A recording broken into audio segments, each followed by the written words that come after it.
నల్గొండ జిల్లాలో కొత్త ఒరవడితో వ్యవసాయం చేస్తూ ఆదర్శంగా నిలుస్తున్నారు యువ రైతులు.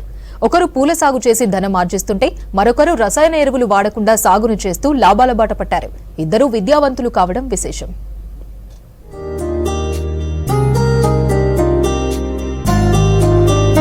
ఉన్నతమైన చదువులు చదివి హైదరాబాద్ విప్రో సంస్థలో సాఫ్ట్వేర్ ఉద్యోగాన్ని వదిలి వ్యవసాయ బాట పట్టాడు బాలకృష్ణ.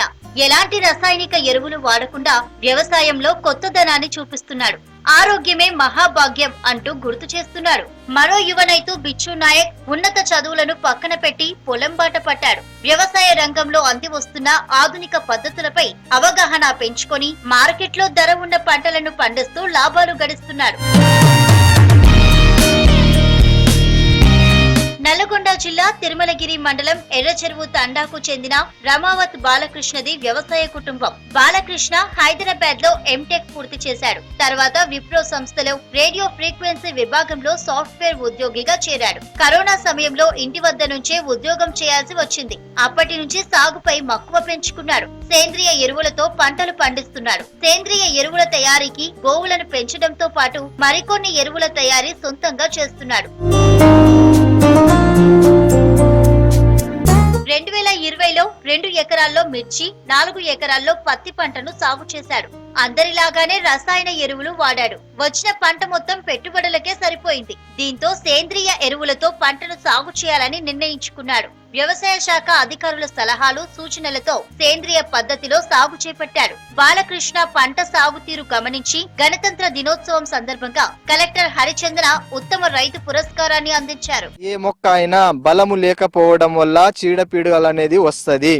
కాబట్టి వాటికి చీడపీడలు ఇంకా మనం కవర్ చేయడానికి ఏం చేయాలంటే బంతి పూలు వేసుకోవాలి. ప్రతి 20 చెట్ల మధ్యలో ఒక బంతి పూలు అనేది వేసుకోవాలి. అది బార్డర్ క్రాప్ గా ఖచ్చితంగా వేసుకోవాలి అని నేను చేస్తున్నాను. ప్రతి 15 రోజులకు ఒకసారి వేపగింజల ద్రావణం స్ప్రే చేస్తే సరిపోతుంది. కంకరు అందులో కలిపేసి 200 లీటర్లు కలిపేసి కొడితే పురుగులకి ఊపిరి ఆడకుండా వాటంతటా అవే నాశనం అయిపోతాయి, తగ్గిపోతుందని. కాబట్టి సివిఆర్ మెథడ్ లో ఖచ్చితంగా ఈ మట్టి ద్రావణాన్ని స్ప్రే చేయండి. దానివల్ల ఇగురు కూడా వస్తుంది. సాధారణంగా మిర్చి పంటను రసాయన ఎరువులతో పండిస్తే ఎకరాకు 25 నుంచి 30 క్వింటాళ్ల వరకు దిగుబడి వచ్చేది. అందుకు ఎకరాకు 2 లక్షల వరకు పెట్టుబడి పెట్టాలి. సేంద్రియ పద్ధతిలో సాగు చేసిన మిర్చి పంట ఎకరాకు 12 నుంచి 15 క్వింటాళ్ల దిగుబడి వస్తుంది. పెట్టుబడి ఎకరాకు 5,000 నుంచి 10,000 మాత్రమే. ఇలా ఎకరానికి 3 లక్షల వరకు లాభం పొందుతున్నామంటున్నాడు బాలకృష్ణ. సాధారణంగా మార్కెట్లో కిలో మిర్చి 200 నుంచి 250 రూపాయల వరకు ఉంటుంది. సేంద్రియ పద్ధతిలో పండించిన మిర్చిని బాలకృష్ణ 350 నుంచి 400 వరకు విక్రయిస్తున్నాడు. మొత్తం చెట్లు కార్యాలు పెట్టి కాశ మందు కొట్టి ఇంకా ఒక మంచి లాభం పొందింది. లాభం పొందితే ఇంకా మంచిగానే బతుండు, మంచిగానే లాభం వస్తుంది. చెట్లు కార్యం ఈ బెల్లం ఈ అవి కొడుతుండు, మంచిగానే ఉండదు. సార్ వాళ్ళు కూడా మార్కెట్కి పోకుండా మనకి మిర్చికి ట్రాన్స్పోర్ట్ చేస్తుండు. మంచిగా తినేదానికి బాగానే లాభం వస్తుంది. బాగానే. సూర్యాపేట జిల్లా తిరుమలగిరి మండలంలోని రాజానాయక్ తాండాకు చెందిన మరో విద్యావంతుడైన యువ రైతు బిచ్చు నాయక్ సాగులో వినూత్న ఒరవడి సృష్టిస్తున్నాడు. చామంతి పూలు సాగు చేస్తూ పలువురు రైతులకు ఆదర్శంగా నిలుస్తున్నారు. బిచ్చు నాయక్ 2012లో బీటెక్ బయోటెక్నాలజీ పూర్తి చేశాడు. 2018 వరకు ప్రభుత్వ ఉద్యోగం కోసం పోటీ పరీక్షలకు సన్నద్ధమయ్యాడు. ఫలితం లేకపోవడంతో నిరాశ చెందకుండా వ్యవసాయ రంగం వైపు దృష్టి సారించాడు. సంప్రదాయ పంటలైన పత్తి, మిర్చి, వేరుశెనగ, వరి సాగు వైపు కాకుండా వినూత్నంగా పూలు సాగు చేసి లాభాల బాటలో ప్రయాణిస్తున్నాడు. ఉద్యానవన శాఖ అందిస్తున్న రాయితీలను తెలుసుకుని తుంగతుర్తి మండలంలోని వెంపటి గ్రామంలో తనకున్న 12 ఎకరాల్లో ఎకరం భూమిలో పాలీ హౌస్ ఏర్పాటు చేశాడు. ఈ పాలీ హౌస్ ఏర్పాటుకు ప్రభుత్వం 95% సబ్సిడీ ఇచ్చింది. ఈ పాలీ హౌస్ లో అలంకరణ పూలైన లేత గులాబీ, తెలుపు, పసుపు, ఎరుపు రంగు లాంటి చామంతిని సాగు చేస్తున్నాడు. మంచి లాభాలు గడిస్తూ మరికొంతమందికి ఉపాధి కల్పిస్తున్నాడు. బిచ్చు నాయక్ అత్యధికంగా వ్యవసాయంలో సక్సెస్ కావడంతో గతేడాది జాతీయ ఉత్తమ మిలియనీర్ రైతు 2023 అవార్డును అందుకున్నాడు. పాలీ హౌస్ లో నాటేందుకు చామంతి మొక్కలను మహారాష్ట్రలోని నాసిక్ నుంచి తెప్పించాడు.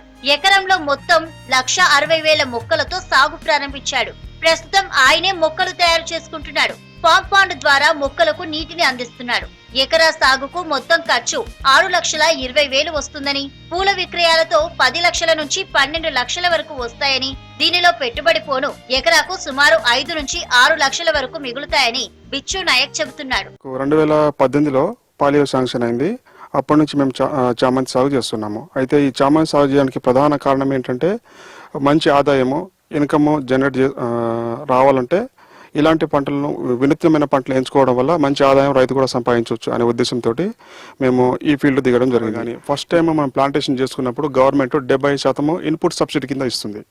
అయితే దానికి ఒక 10 లక్షల చిల్లర అవుతుంది. అంటే కన్స్ట్రక్షన్కి ఒక 33 లక్షలు ప్లస్ ఒక 10 లక్షలు, అంటే ఒక పాలీహౌస్ ఎకరాలో నిర్మించుకోవాలంటే ఒక 45 లక్షల దాకా కాస్ట్ అవుతుంది. ఆ కాస్ట్ రైతు భరించాలంటే భరించుకోలేడు. ఎంత పెద్ద బిజినెస్ చేసినా కూడా 45 లక్షల రూపాయలు ఒక పంట మీద సంపాదించాలంటే సంపాదించలేడు. కాబట్టి గవర్నమెంట్ సపోర్ట్ చేసింది కాబట్టి మనం ఆ సైడ్ వెళ్ళడం జరిగింది. యువత ఉద్యోగాల కోసం చూడకుండా స్వయం ఉపాధి సాధించేందుకు వ్యవసాయ రంగం వైపు వచ్చేలా ప్రోత్సహిస్తున్నారు ఈ యువ రైతులు.